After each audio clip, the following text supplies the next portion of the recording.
యవనస్తుడు కూడా కాబట్టి నీ మాదిరిగా ఉండాలి అని అంటున్నాడు కదా. ఎలా మాదిరిగా ఉండాలి అంటున్నాడు కదా. ఆ మాటలు, ప్రవర్తనలు, ప్రేమలు, విశ్వాసములు, పవిత్రతలు విశ్వాసులకు మాదిరిగా ఉండుము. వీటన్నిటిలో కూడా విశ్వాసులకు మాదిరిగా ఉండు. అంటే మాదిరి అంటే ఏంటి చెప్పండి? మాదిరి అంటే ఏంటి అసలు?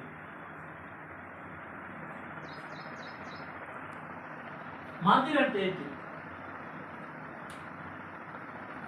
కొన్నిసార్లు మనం ఏం చేస్తామంటే విశ్వాసంతో కలిసి కొన్ని మాటలు పలకకూడని, మాట్లాడకూడని భాష కొన్నిసార్లు మాట్లాడేస్తుంటారు.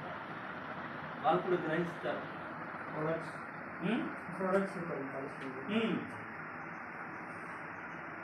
విశ్వాసంతో కలిసి మాటలు చెప్పి బుక్కున నవ్వేయడం, రకరకాలు చేస్తాం మనం. విశ్వాసంతో కలిసినప్పుడు వేరే వాళ్ళ గురించి చెడ్డగా మాట్లాడటం, ఇవన్నీ చేస్తుంటాం లేదా? అనుకోకుండా కొన్నిసార్లు చేస్తుంటాం, మాట్లాడుతూ ఉంటాం. అవి అన్నీ కంట్రోల్ చేయాలి. నీ విశ్వాసులతో ఉన్నప్పుడు, విశ్వాసుల మధ్య ఉన్నప్పుడు, సంఘంలో ఉన్నప్పుడు సంఘానికి మాదిరి చూపించాలి కదా. నీ మాట ఎలా ఉండాలి చెప్పండి?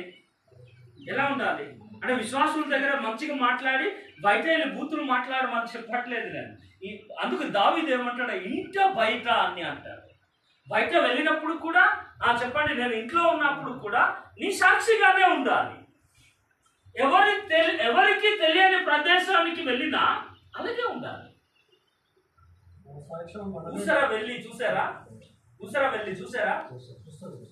వెళ్ళి అట్ట ఈ రొట్టెలు ఉన్నాయి చూడండి. ఈ రొట్టెల మీద ఎక్కింది అనుకోండి, ఈ రొట్టెల్లాగా మారుతుంది. చూడండి, కాకు చెట్టు కొంచెం ఎల్లో ఆకులు వస్తాయి కదా, కొంచెం ఎల్లో. కాకు చెట్టుకి ఎక్కింది అనుకోండి, అది ఎల్లో మారుతుంది. ఏ చెట్టుకి ఎక్కితే ఆ కలర్లో మారుతుంది అలా. కొంతమంది మనలో కూడా అలాంటి వాళ్ళు ఉన్నారు. అక్కడ వెళ్తే ఒకలాగా, ఇక్కడ వస్తే ఒకలాగా. అలా ఉండకూడదు. మనం ఏం చూస్తున్నాం? మాదిరి అంటే ఆ విశ్వాసులకు ఆశీర్వాదకరంగా ఉండేటట్టు. విశ్వాసులు మనల్ని చూసినప్పుడు వారు మనకు చూస్తే ఆశీర్వాదకరంగానే ఉండాలి. మనం వారి దగ్గర మాట్లాడకూడనివి, వారి దగ్గర ఏమి మాట్లాడాలో అవే మాట్లాడాలి. మాట్లాడకూడనివి అన్ని కూడా కట్ చేసేయాలి.